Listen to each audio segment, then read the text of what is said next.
Your choice must be your own, Proxy. Hermaeus Mora was clear about that. There. 3 paths are now arrayed before you. Which will you pick?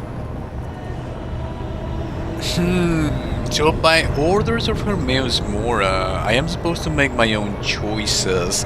I thought it was kind of cheesy how they were managing the whole idea of, oh, you're the chosen one, and the fates, and so on and so forth. But I think they're really playing into it, and the whole idea of fate.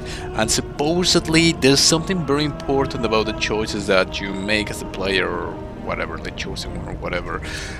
I think if they manage to come up with something interesting about the connection between Nirn, Apocrypha, and Fate, and these quote-unquote fates that are unrealized, I think there might be something really cool about this expansion, and just a whole addition to the lore of the Elder Scrolls, which is a little bit rare in coming from the Elder Scrolls Online, which usually just stays outside on the outskirts of the lore and just with little details here and there from not so meaningful things, but it would be actually very meaningful to the whole lore of the Elder Scrolls.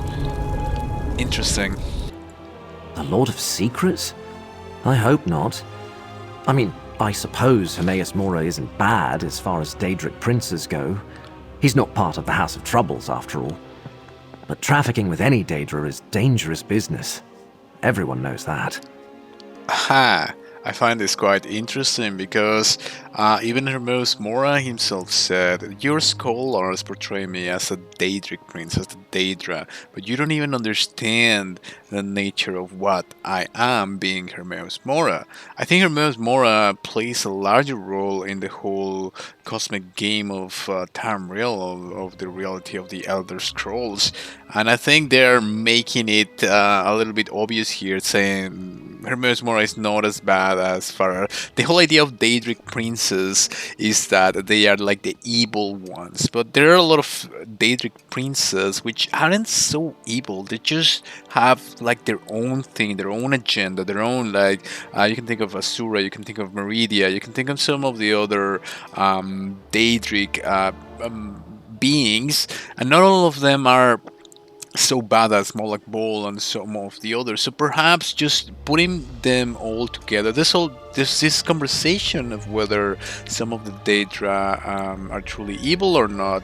So just stacking all of the Daedra together might be a mistake of putting these beings into the same category, while they might be something completely different than that of that we can understand as mortals. That is a very interesting thing to explore in the lore. I really like that.